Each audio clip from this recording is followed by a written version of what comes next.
Back it up, members. Members, the next bill on the calendar is HB 2211. The Senate companion is over and eligible. The chair lays out on second reading SB 784. The clerk will read the bill. SB 784 by Birdwell, relating to the exclusive jurisdiction of the state to regulate greenhouse gas emissions in the state and the express preemption of local regulation of those emissions. The chair recognizes Representative Landgraf to explain the bill. Thank you, Mr. Speaker. Members, this bill creates a unified and consistent regulatory framework for GHG emissions. And unless there are any questions, I move passage. All Ms. right. Goodwin, for what purpose? He says he will yield for questions. I will. He yields for questions. Thank you, Representative Landgraf. Your bill states that the state should have exclusive jurisdiction over the regulation of greenhouse gas emissions.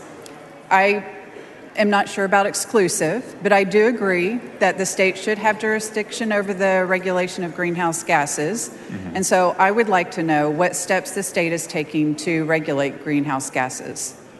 So to answer the first part of your question, yes, the word exclusive does appear in the bill as a proposed provision to that section, but it also does very clearly state that that is the case except to the extent that state law would be preempted by federal law. So within the context of state versus local government regulation, there would be exclusive regulatory authority given to the state. To answer the second part of your question, the short answer is that obviously we have the lawmaking authority here in the legislature, but also TCEQ has numerous regulations dealing in this with this subject matter.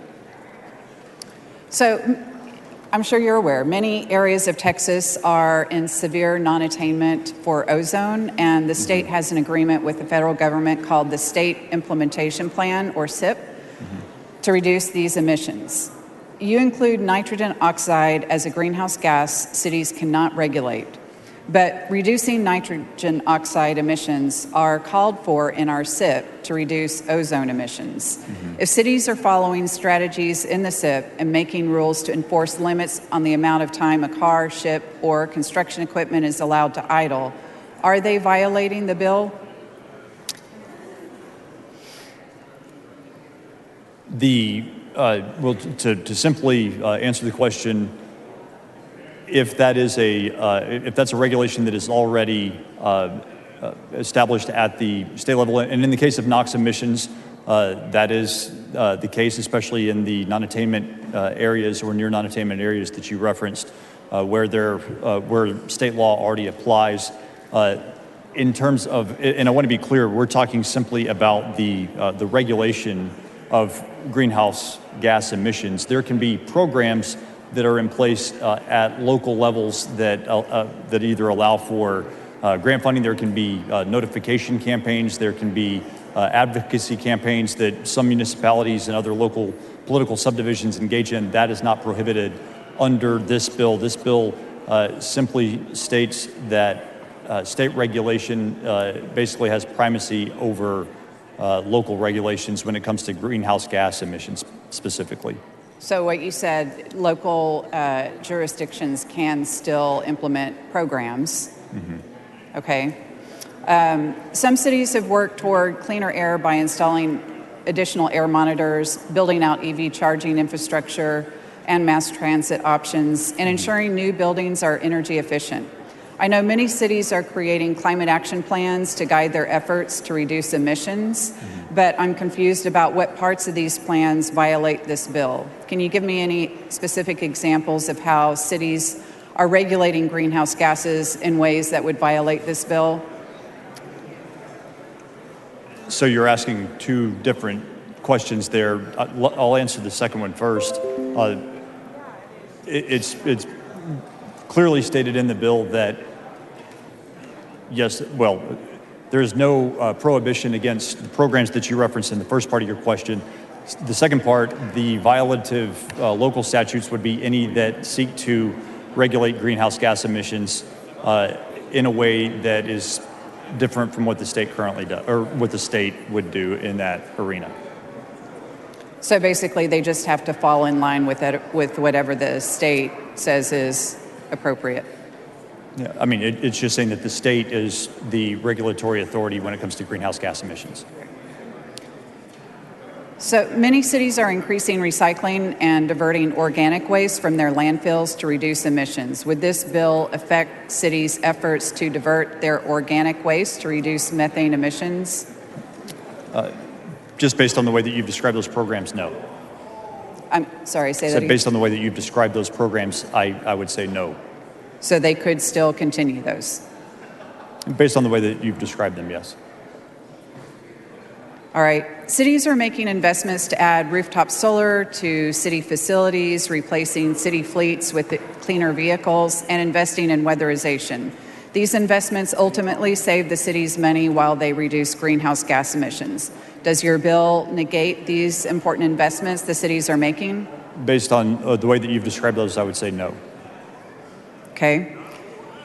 Some cities have closed areas of their downtown to vehicle traffic to reduce congestion and improve safety and quality of life for their citizens. This is also has the benefit of reducing greenhouse gas emissions. Is banning road traffic through parts of a city considered regulation of greenhouse gases? It's possible that that could be, yes. Does this bill in any way prevent cities from creating climate action plans with the goal of reducing greenhouse gases? Just based on the face of that description, I would say no.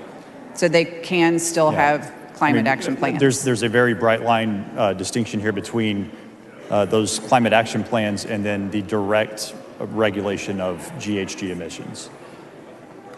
Okay. Do we need a unified and coherent system for addressing climate change and regulating greenhouse gas emissions in Texas? And I hope let me start that one again. We do need a unified and coherent system for addressing climate change and regulating greenhouse gas emissions in Texas.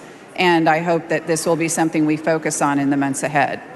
However, until the state has a comprehensive plan for greenhouse gas regulation, I believe we should allow our cities to enact ordinances that work to protect the citizens of those cities, to protect the environment, and to ensure we have clean air and are reducing our output of greenhouse gases.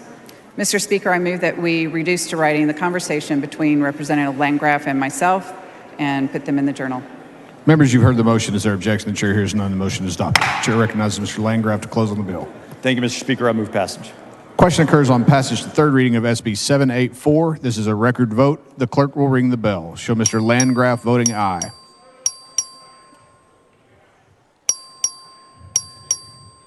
Show Mr. Metcalf voting aye. Have all voted? Show Mr. Leach voting aye. There being 96 ayes, 43 nays, Senate Bill 784 is passed to third reading.